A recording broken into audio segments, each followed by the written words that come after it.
ya kupokelea na kusambaza mafuta. Kwa niaba ya bodi ya wakurugenzi, management na watumishi wa mamlaka ya usimamizi wa bandari Tanzania, tunayo furaha kubwa sana kupata heshima hii ya wewe binafsi kutenga muda wako na kuja kuweka jiwe la msingi la mradi huu ambao unatarajiwa kuleta mageuzi makubwa sana katika upokeaji na usambazaji wa mafuta nchini. Mheshimiwa Rais, pia tunakushukuru kwa maoni yako wewe binafsi na serikali unayoiongoza ambayo ameendelea kuimarisha uwezo, tija, ufanisi wa bandari zetu zote nchini. Tunakushukuru sana Mheshimiwa Rais. Mheshimiwa Rais, serikali yako ya awamu ya 6 kupitia mamlaka ya usimamizi wa bandari iliingia mkataba na wakandarasi wa BIA ambao ni kampuni ya China Railway Major Bridge Engineering pamoja na Huan Engineering za kutoka nchini China kwa ajili ya usanifu na ujenzi wa matenki 15 ya kupokelea mafuta na kusambaza wenye gharama ya shilingi za Kitanzania bilioni 678.6 ikijumuisha kodi ya ongezeko la thamani. Mheshimiwa Rais, fedha zote hizi zinatolewa na serikali yako kupitia mamlaka ya usimamizi wa bandari Tanzania. Mheshimiwa Rais, serikali ya awamu ya 6 kupitia TPA ilianza kwa kuingia mkataba wa kazi wa ujenzi wa mradi huu kwa kipindi cha miezi 24 na mhandisi mshauri wa kampuni ya Hatibu Alami akishirikiana na kampuni za wazawa za Projmos pamoja na Nova Consult Company, ambapo mkataba huu wa mhandisi mshauri ulikuwa na thamani ya bilioni 23.2. Hivyo inafanya thamani ya mradi kuwa shilingi za Kitanzania bilioni 701.8. Mkandarasi pamoja na mhandisi mshauri walikabidhiwa eneo la mradi mnamo tarehe 16 Agosti 2024 baada ya kukamilika kwa hatua za kumpata mhandisi mshauri, na kazi ilianza rasmi tarehe hiyo. Mradi huu umepangwa kutekelezwa kwa kipindi cha miezi 24 pamoja na muda wa miezi 12 wa kipindi cha kutazama ambapo ni defect liability period. Mheshimiwa Rais, ili kuepuka athari ambazo zingeweza kujitokeza katika mnyororo mzima wa upokeaji na usambazaji wa mafuta nchini, mradi huu ambao unaendelea sasa ni sehemu ya kwanza na tunategemea utakuwa na sehemu ya pili. Utekelezaji wa mradi huu kwa sehemu ya kwanza unafanyika katika viwanja namba 1 mpaka 4 Kitalo Q, Tungi, Kigamboni, eneo hili ambalo tupo hapa Dar es Salaam. Mradi huu utakapokamilika utakuwa na jumla ya matenki 15 yenye uwezo wa kupokea na kusambaza mafuta yenye jumla za mita za ujazo 374,000, ni sawasawa na lita milioni 378. Miundombinu ya mradi huu itawezesha TPA, yani mamlaka ya usimamizi wa bandari Tanzania, kupokea aina 3 za mafuta ambazo ni mafuta ya diesel ujazo mita za ujazo 162,000, mafuta ya petroli kiasi cha mita za ujazo 135,000 na mafuta ya ndege yani Jet A1 kiasi cha mita za ujazo 81,000. Awamu ya pili ya mradi huu itahusisha ujenzi wa magati ya kuhudumia shehena za mafuta. Kwa sasa mradi huu utaendelea kutumia yale magati ya awali. Magati haya mapya yatakuwa na miundombinu ya usafirishaji wa mafuta kutoka kwenye meli na kuja moja kwa moja kwenye matenki haya. Mheshimiwa Rais, hadi kufikia tarehe 2 Machi 2026 utekelezaji wa mradi huu umefikia asilimia 41. Kwa mujibu wa mkataba, mradi huu unatarajiwa kukamilika tarehe 3 Februari mwaka 2027.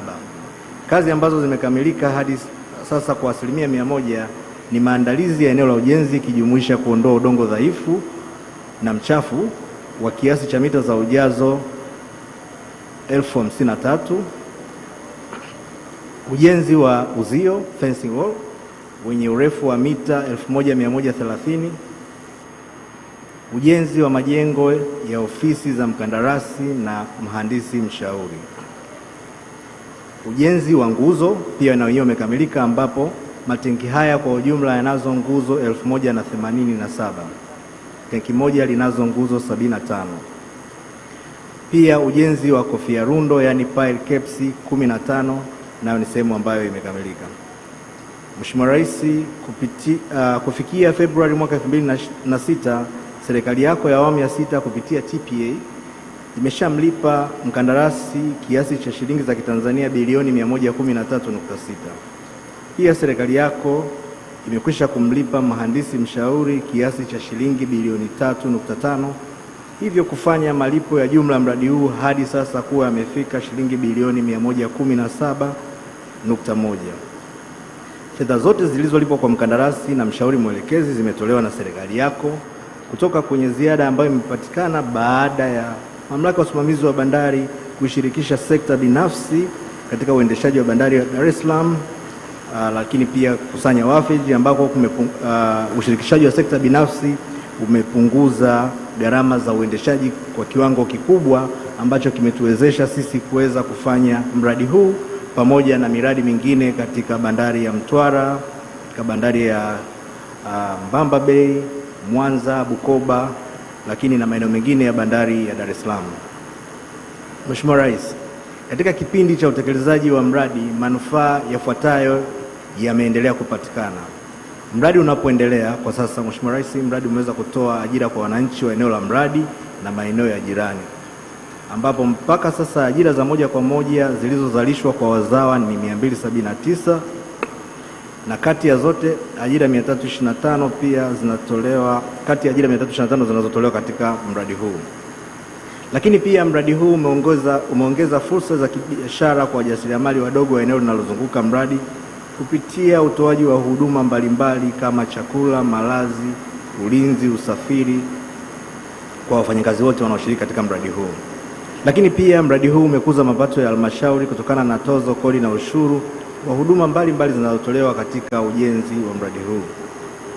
Lakini jingine pia, Mheshimiwa Rais, mradi huu umekuza ujuzi wa vijana kupitia ajira, mafunzo na ushiriki katika kazi za usanifu na ujenzi. Mheshimiwa Rais, shughuli ya upakawaji mafuta kwa kutumia miundombinu ya boya la baharini SBM na kitengo cha kupokea mafuta cha Kurasini yani KOJ zilikuwa zinakabiliwa na changamoto zifuatazo. Kwanza, upakuaji wa mafuta ulichukua muda mrefu kutokana na udogo au ufinyu wa vipenyo vya mabomba yanayotumika kupokelea mafuta kutoka melini kwenda kwenye matenki ya kuhifadhia mafuta yale ya binafsi. Lakini pia upakuaji wa mafuta ulichukua muda mrefu kutokana na kusimama mara kwa mara kwa shughuli za upakuaji mafuta kunakosababishwa na kuwepo kwa wateja wengi ambao wana matenki tofauti ya kupokelea na kuhifadhia mafuta.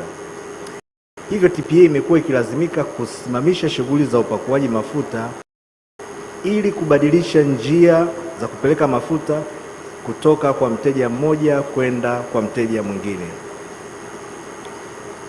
Tatu, meli zimekuwa zikisubiri muda mrefu kupata nafasi ya kupakua mafuta, suala ambalo limekuwa likiongeza gharama za usafirishaji, yani zile freight charges za mafuta yenyewe za kuleta mafuta nchini, pamoja na gharama za kuchelewesha meli, yani demurrage charges, ambazo kwa wastani kila meli moja hutoza kwa siku wastani wa dola 25,000. Mheshimiwa Rais, baada ya kukamilika kwa mradi huu tunategemea utaleta manufaa yafuatayo. Kwanza, utaongeza ufanisi wa utoaji huduma za bandari kwa kupunguza muda wa meli za mafuta kukaa bandarini kutoka wastani wa siku 22 mpaka siku 7 kwa meli moja. Hii ni pale toka meli inapowasili. Lakini pia utapunguza muda wa meli kuhudumiwa kwenye gati la kushusha mafuta kutoka siku 7 mpaka siku moja, yani masaa 24.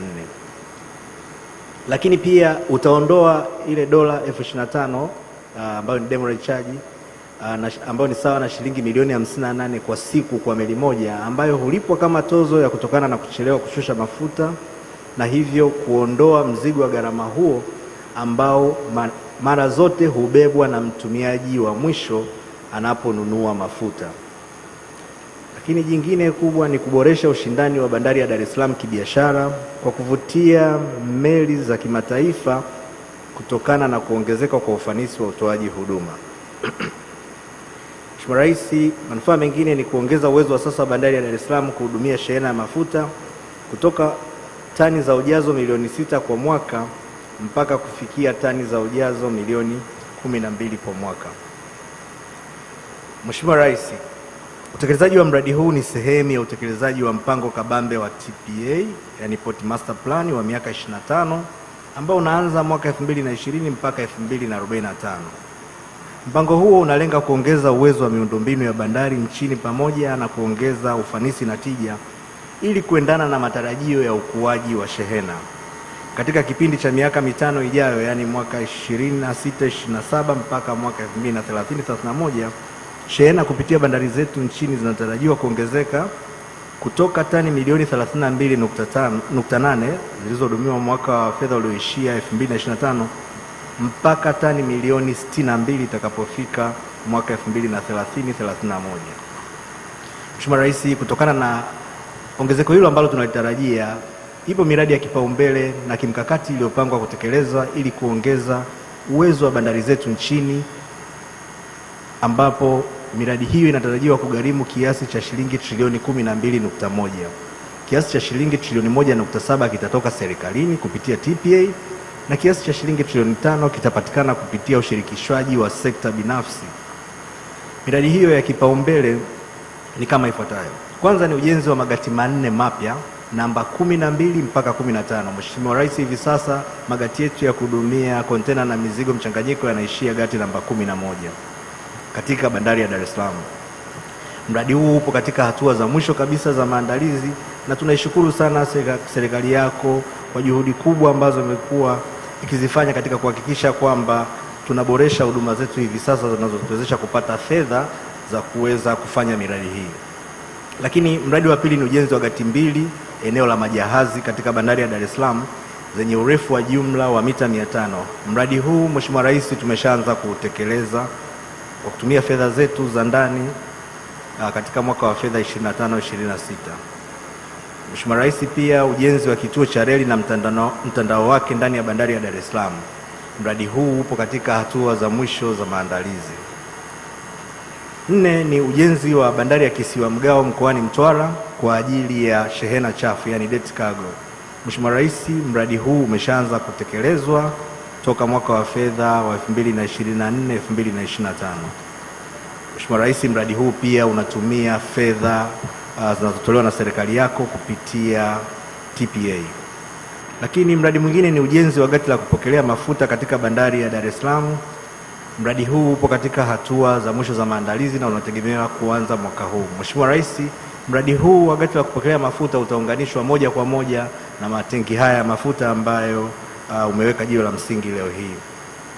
Mheshimiwa Rais, mradi mwingine ni ujenzi wa gati la kuhudumia mizigo mchanganyiko na gati la kuhudumia meli za mafuta katika bandari ya Tanga. Mradi uko katika hatua za maandalizi pia. Lakini pia mradi wa uendelezaji wa bandari ya Bagamoyo katika eneo la Mbegani. Mheshimiwa Rais, mradi huu upo katika hatua za mwisho za maandalizi na tunategemea tutaanza ujenzi wake mwaka huu wa fedha. Mradi mwingine Mheshimiwa Rais ni uendelezaji wa bandari ya Mwambani mkoani Tanga. Mradi huu upo katika hatua za awali za maandalizi. Lakini pia ujenzi wa barabara maalum ya mizigo kutoka Dar es Salaam hadi Chalinze mkoani Pwani, lakini pia mpaka Morogoro, tukishirikiana na wenzetu wa TANROADS na mamlaka nyingine zinazohusika katika ujenzi wa barabara. Mradi huu pia upo katika hatua za maandalizi. Mheshimiwa Rais, mradi wa mwisho ni ujenzi wa barabara ya kiwango cha lami kutoka Korogwe mkoani Tanga mpaka Tura mkoa wa Tabora kupita Singida. Mradi huu upo katika hatua za awali za maandalizi. Mheshimiwa Rais, kwa kuhitimisha, naomba kutumia fursa hii kukushukuru kwa maoni yako thabiti na uongozi wako mahiri ambao umeifanya sekta ndogo ya bandari kuwa moja ya sekta wezeshi katika ukuaji wa uchumi wa taifa letu. Kutokana na maoni yako, sekta ya usafirishaji ikiwemo bandari inatarajiwa kuwa moja kati ya vichocheo vikubwa vya utekelezaji wa Dira ya Taifa ya Maendeleo 2050 kupitia usafirishaji fungamanishi na kupitia fursa za uchumi wa buluu. Kwa kuhitimisha, naomba serikali yako iendelee kuiwezesha sekta ya bandari kwa kuwekeza katika miundombinu na vifaa vya kisasa ili kuimarisha ushindani wa bandari zetu na kuwa lango bora na la kuaminika kwa maendeleo ya taifa letu. Aidha, tukio hili la leo ni mwendelezo wa dhamira njema ya serikali yako katika kuhakikisha kwamba Tanzania inatumia vizuri fursa yake ya kijiografia ili kuwa lango kuu la uchumi kitaifa na kimataifa.